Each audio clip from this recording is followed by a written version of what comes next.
मानवी सारा काम खत्म कर अपने कमरे में सोने ही जा रही थी कि सासू माँ गायत्री जी की आवाज आई, अरे बहू जरा इधर आना। तो मानवी काफी थक चुकी थी, उसे नींद भी बहुत तेज आ रही थी। आखिर रात के 11 बज चुके थे। वो सुबह 5 बजे की उठी थी। उसके बाद तो बिल्कुल आराम ही नहीं मिला। बस उसे तो ऐसा लग रहा था कि अब जाकर सीधे अपने कमरे में सो जाए, लेकिन गायत्री जी ने बुलाया था तो उनके कमरे में तो जाना ही था। नहीं तो छोटी छोटी बातों को पकड़ने वाली गायत्री जी बखेड़ा खड़ा कर देती और फिर खुद चैन से सो जाती। पर मानवी की तो नींद खराब हो जाती। मानवी जब उनके कमरे में गई तो देखा पति मनोज देवर मनन भी वहीं बैठे हुए थे। उन दोनों को वहां देखकर एक पल के लिए तो दरवाजे पर ही उसके पैर ठिठक गए। तीनों माँ बेटे एक साथ बैठे हुए हैं, जरूर कोई न कोई बात हुई है। शायद तीनों उससे पूछताछ करने के लिए यहाँ बैठे हैं। जब भी तीनों गायत्री जी के कमरे में एक साथ बैठे होते हैं और उसी समय मानवी को उनके कमरे में बुलाया जाता है, इससे जाहिर हो जाता है कि मानवी ने कोई ऐसा काम कर दिया है जो उन लोगों की मर्जी के खिलाफ था और अब उससे पूछताछ की जाएगी। पिछले 5 महीने में मानवी इस बात को अच्छे से जान चुकी थी, क्योंकि उसके सामने कभी कोई बात नहीं की जाती थी। रिश्तेदारी में क्या चल रहा है, घर में क्या डिसीजन लिए जा रहे हैं, कौन आ रहा है, कौन जा रहा है, मानवी को इस बारे में पता नहीं होता था। उसे सिर्फ पता होता था कि उसे क्या काम करना है या स्कूल से आते समय बाजार से क्या सामान लाना है। अभी 5 महीने पहले ही उसका पोस्ट ग्रेजुएशन पूरा होते ही उसके पापा ने उसकी शादी मनोज से कर दी थी। अपनी शादी के कुछ दिनों बाद ही मानवी ने एक स्कूल में 15,000 रुपए की नौकरी ज्वाइन कर ली थी। उसके ससुराल में से किसी को उसकी नौकरी करने से कोई एतराज नहीं था, लेकिन हाँ उसका अपनी मर्जी से खर्च करने पर काफी एतराज होता था। उनके अनुसार पैसे टकों का रख रखाव करना मानवी को नहीं आता था। जब उसे पहली सैलरी मिली थी तो उसमें से कुछ पैसों की उसने मिठाई खरीदी थी और साथ ही गायत्री जी के लिए एक साड़ी खरीद कर लाई थी। जब उसने खुशी खुशी साड़ी जाकर गायत्री जी को दिखाई तो गायत्री जी ने कुछ नहीं कहा। रात को खाने के साथ सबको उसने मिठाई भी परोसी और सबने खा भी ली। लेकिन रात को वो अपना काम निपटा कर अपने कमरे में जा रही थी, तब गायत्री जी के कमरे में उसे बुलाया गया था। तब भी मनोज और मनन उनके साथ उनके कमरे में ही थे। गायत्री जी मुँह फुलाए पलंग पर बैठी हुई थी, जबकि दोनों बेटे उनके पास ही खड़े हुए थे। उसके कमरे में जाते ही मनोज ने बोलना शुरू किया, मानवी मम्मी को ये बात बिल्कुल अच्छी नहीं लगी कि तुमने उनसे पूछे बगैर अपनी सैलरी खर्च कर दी। कम से कम एक बार पूछने तो चाहिए था। ये सुनकर मानवी ने हैरानी से गायत्री जी की तरफ देखा और फिर कहा, पर मैं तो अपने लिए कुछ भी नहीं लेकर आई हूँ। पहली सैलरी मिली तो सोचा कि घर में सबके लिए मिठाई ले चलती हूँ और फिर मम्मी जी के लिए साड़ी खरीद कर लाई थी और मैंने सारी सैलरी भी खर्च नहीं की है, कुछ पैसे ही तो खर्च किए हैं, बाकी की सैलरी तो मेरे पास ही है। लेकिन भाभी आप इस घर की बहू हो, इतनी बड़ी नहीं हो ओहदे में कि बिना पूछे ही सारे काम कर लो। हम भी अपनी मम्मी से पूछे बगैर कुछ नहीं करते। देवर मनन बीच में ही बोला। एक बार तो मानवी का मन किया कि बोल दे, देवर हो देवर ही बनकर रहो। जब मेरा पति मुझसे सवाल जवाब कर रहा है तो आपको बीच में बोलने की जरूरत नहीं, लेकिन उसने सोचा कि बेवजह बखेड़ा हो जाएगा। मानवी मनोज से कुछ कहने को हुई थी तो गायत्री जी बीच में ही बोल पड़ी, देखो बहू तुम्हारी यह कदम बिल्कुल गैर जिम्मेदार था। तुम इस घर की बहू हो, कम से कम हमें पता तो होना चाहिए ना कि तुम पैसे कहाँ खर्च कर रही हो और फिर क्या कमी है हमारे घर में जो पैसों को फालतू खर्च कर रही हो।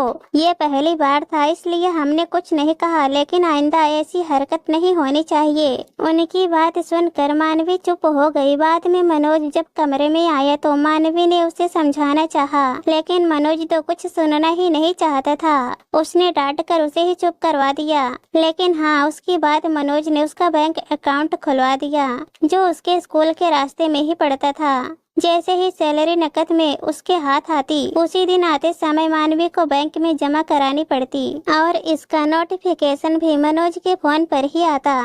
पर यह जरूरी होता कि स्कूल से आने से पहले गायत्री जी मानवी को फोन कर देती थी और फिर सामान मंगवा लेती थी। ये बात अलग थी कि वो खर्चा मानवी ही करती थी, लेकिन उससे उन्हें मनोज और मनन को ऐतराज नहीं था। खैर मानवी कमरे में पहुंची तो उसके अंदर आते ही हमेशा की तरह मनोज ने ही बोलना शुरू किया। मानवी, मैंने सुना है कि तुमने बैंक में आज अपनी एक आरडी करवाई है। ये सुनकर मानवी पहले तो हैरान रह गई कि आखिर मनोज को कैसे पता चला। फिर उसे याद आया कि मनोज के मोबाइल पर ही तो नोटिफिकेशन आया होगा।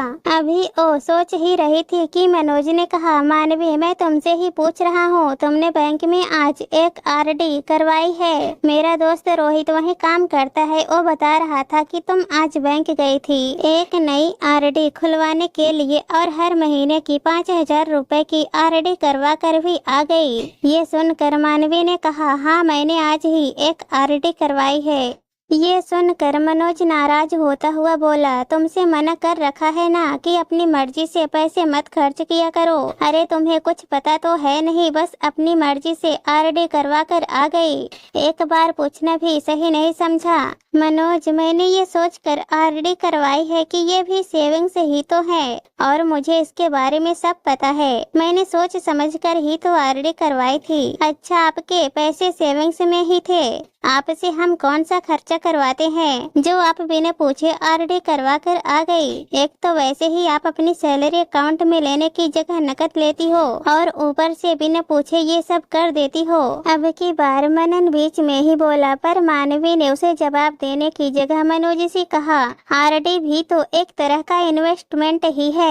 एक निश्चित अंतराल के बाद आपको पैसा इकट्ठा मिल जाता है, इसमें गलत क्या है? ऊपर से आपको ब्याज भी मिलेगा। मुझे तो इसमें कोई बुराई नजर नहीं आ रही है, उल्टा बचत ही हो रही है। हाँ, तुमसे कौन सा खर्चा करवा रहे हैं हम जो बचत नहीं होती है? बचत के नाम पर कुछ भी कर रही हो।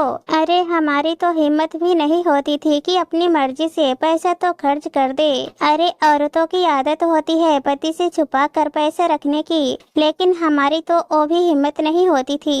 लेकिन यहाँ इन्हें देखो, ये सब औरतों की बस की बात नहीं होती है। अब की बार गायत्री जी बोली। इससे पहले मानवी कुछ कहती मनोज बोल पड़ा, आइंदा हमसे पूछे बिना इन्वेस्टमेंट मत करना। तुम्हें कुछ पता तो है नहीं, बस बेवजह पैसे खर्च करवा कर आ जाती हो और साथ ही साथ अपने बैंक के सारे डॉक्यूमेंट हमें दे दो। कोई जरूरत नहीं है तुम्हें कोई एटीएम पासबुक अपने पास रखने की। आखिर कितनी बार विश्वास करे तुम पर? और हो सके तो अपनी सैलरी सीधे अकाउंट में लेना शुरू करो। ये सुनकर मानवी हक्की बक्की सी खड़ी रह गई। पर मनोज फिर बोला, अब खड़ी खड़ी देख क्या रही हो? जाओ अभी लाकर दो मुझे तुम्हारा एटीएम और पासबुक। ये तो अच्छा है कि मेरे मोबाइल से सब कुछ कनेक्ट है और नोटिफिकेशन भी आ जाते हैं, नहीं तो तुम तो घर बर्बाद करके आ जाना। मैं कोई पासबुक या एटीएम कार्ड तुम्हें नहीं दे रही हूँ मनोज। मैं कमाना जानती हूँ तो अपने पैसों का इस्तेमाल भी करना जानती हूँ। मुझे पता है बचत करने के लिए मुझे क्या क्या करना पड़ेगा। पढ़ी लिखी हूँ, इतनी तो समझ मुझ में भी है। मानवी के मना करने पर तीनों ज्यादा गुस्सा हो गए। तब गायत्री जी बोली, बहू तुझे समझाया ना कि ये सब औरतों की बस की बात नहीं है। इतनी सी बात तेरे दिमाग में घुस नहीं रही है जो बेवजह बहस किए जा रही है। माफ करना मम्मी जी, आप लोग ही कहते हो ना कि आपके बेटे आपसे पूछे बगैर 1 रुपया खर्च नहीं करते। आप भी तो एक औरत ही हो, फिर आप ये कैसे कह रही हैं कि ये औरतों की बस की बात नहीं? फिर मनन की तरफ मुड़कर बोली, और देवर जी आपको कंट्रोल में रखना है तो कल को आपकी पत्नी आएगी, उसे रखिएगा। मुझसे इतने सवाल जवाब करने का आपको कोई हक नहीं है। और फिर मनोज से बोली, मैं कोई एटीएम कार्ड या पासबुक नहीं दे रही हूँ, बस कह दिया मैंने। मुझे भी अच्छे से पता है कि बचत कैसे की जाती है। कहकर मानवी अपने कमरे में चली गई। पीछे तीनों एक दूसरे की शक्ल देखते रह गए। दूसरे दिन मानवी ने अपने मोबाइल का नंबर अपने अकाउंट से कनेक्ट करवा दिया तो नोटिफिकेशन भी अब उसके मोबाइल पर आने लगे। इससे भी मनोज और नाराज हो गया, लेकिन मानवी ने किसी को मनाने की कोशिश नहीं की। हालांकि धीरे धीरे सब सामान्य हो गया, लेकिन इस मामले में यदा कदा मानवी को ताने सुनने को जरूर मिल जाते थे। पर अब मानवी ने इग्नोर करना सीख लिया था। जैसे ही इस बारे में बात होती तो मानवी उठकर अपने कमरे में चली जाती थी। पीछे सब बड़बड़ा कर रह जाते। दोस्तों, इस कहानी पर आप लोगों की क्या राय है कमेंट में जरूर बताना, और अगर कहानी पसंद आए तो हमारे चैनल को सब्सक्राइब कर देना। कहानी सुनने के लिए बहुत बहुत धन्यवाद।